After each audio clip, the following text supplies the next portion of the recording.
Et une fois la clientèle fidélisée, vous allez voir que le forain sait comment en tirer le meilleur parti. Et tout repose sur la façon dont il va distribuer ses lots aux gagnants. Car votre chance de les obtenir ne dépend pas que du hasard. Les propriétaires de la Riviera doivent veiller à rester rentables et ne pas offrir plus de lots qu'ils ne gagnent d'argent. Pour cela, ils ont calculé un taux de rentabilité qu'ils appellent eux-mêmes le coefficient.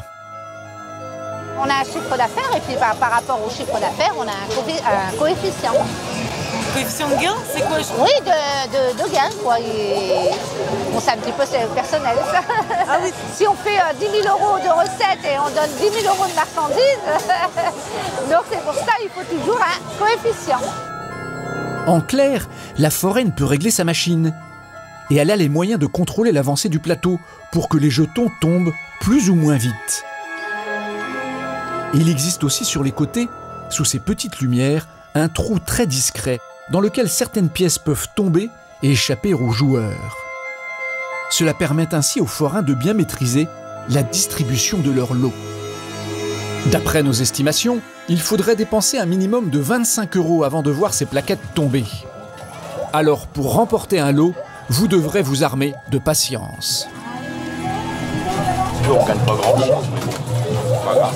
C'est l'amusement, le principe.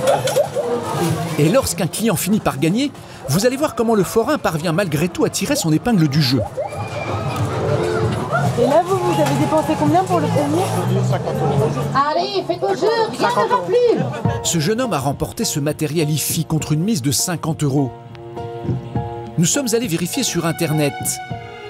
Le lot coûte dans le commerce plus de 169 €. Ce client a donc fait une très bonne affaire. Mais ce qu'il ignore, c'est que le forain aussi. D'après nos informations, le patron a acheté ce matériel près de 40 € chez un grossiste, soit 10 € de moins que la somme investie par le joueur. Ce système permet à Christian de gagner de l'argent, même lorsque ses clients remportent de gros lots. Et les forains gardent sans doute bien d'autres secrets pour tenter de nous divertir. Ils espèrent ainsi rentabiliser leurs investissements en sillonnant toute l'année les routes de France. Si les grandes fêtes foraines rencontrent toujours du succès, la concurrence des parcs d'attractions les touche de plus en plus. Conséquence, la liste des foires en France tend à se raccourcir. Bon nombre de forains finissent par ranger définitivement leur caravane. Mais il y en a qui prennent le pari de résister en imitant les recettes des parcs d'attractions. Et certains connaissent ainsi de surprenantes réussites.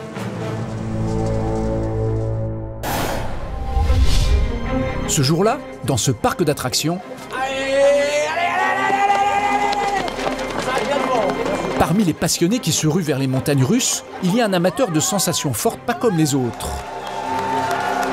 Jean-Claude Gélis a 86 ans et il attend ce jour depuis longtemps. Pouvoir monter dans un des plus grands manèges d'Europe, au premier rang, comme un jeune homme. Il va sauter en marche. Si ça va trop vite. Et ce ne sont pas les 713 mètres de bosses et de virages qui vont l'effrayer. Ça va?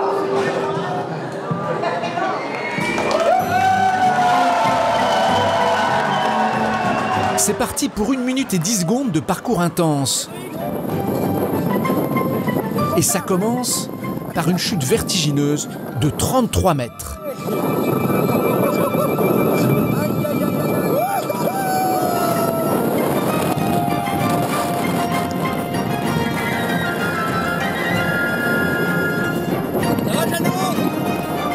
À plusieurs reprises, la tête du grand-père va frôler le sol à plus de 100 km/h.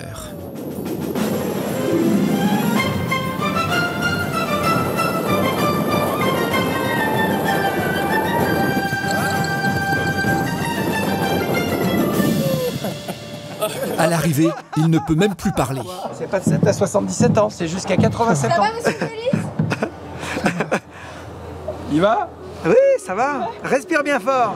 Rétracte l'oreille. Et si Jean-Claude Gélis a voulu coûte que coûte monter dans cette attraction à sensations fortes, Alors, de l'émotion? c'est parce qu'elle représente une sorte de consécration pour les propriétaires de ce parc d'attractions, c'est-à-dire pour lui et pour ses 2 fils.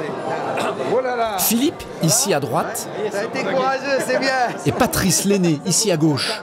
C'est Valérie Galin. Je reviens pas qu'il a fait le 87. C'est notre père. Voilà. Il est né sur les manèges dans une caravane et on ira sur les manèges jusqu'au bout. Une famille de forains que pourtant rien ne prédestinait à l'origine à diriger l'un des plus grands parcs d'attractions de France. Son nom, Nigloland, un parc de 40 hectares. Ici, on trouve tous les manèges imaginables, du carrousel à l'ancienne, au roller coaster dernier cri. 37 attractions au total et 500 000 visiteurs par an.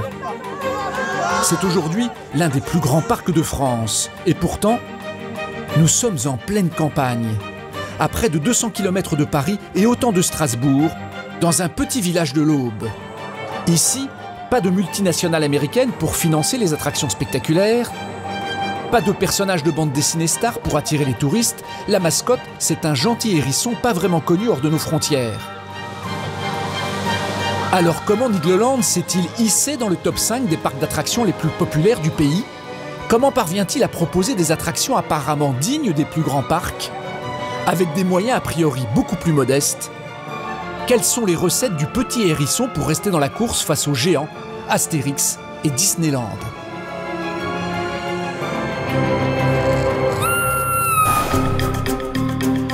Pour de nombreuses familles, passer la journée au parc de Nigloland, c'est profiter de plus d'une trentaine de manèges en tout genre et pour tous les goûts. Mais l'un des atouts majeurs du parc, c'est son prix d'entrée. Car ici, il est beaucoup moins cher que les parcs d'attractions classiques. Ce matin, Sandra, Emmanuel et la petite Victoire ont décidé de passer leur dimanche sur les manèges. Les petites voitures. Ce sont des habitués. Elle vient depuis qu'elle a 18 mois en fait. Donc là, elle a un peu plus de 3 ans.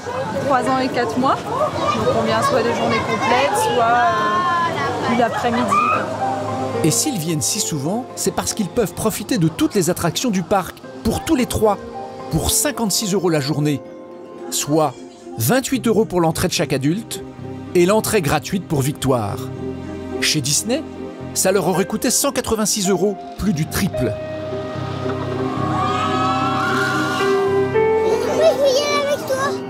D'autant que le parc promet des prestations pour toute la famille, des plus petits aux plus grands. Ça reste quand même très familial. En fait, tout en ayant toutes les grosses attractions, on a aussi les attractions pour enfants. Et les familles comme celle de Sandra et Emmanuel sont loin d'être une exception. Ce sont elles qui ont contribué à faire la fortune de ce parc. Un parc qui, vous allez le voir, est le fruit du travail acharné de deux frères que rien ne prédestinait vraiment à se lancer dans une telle aventure.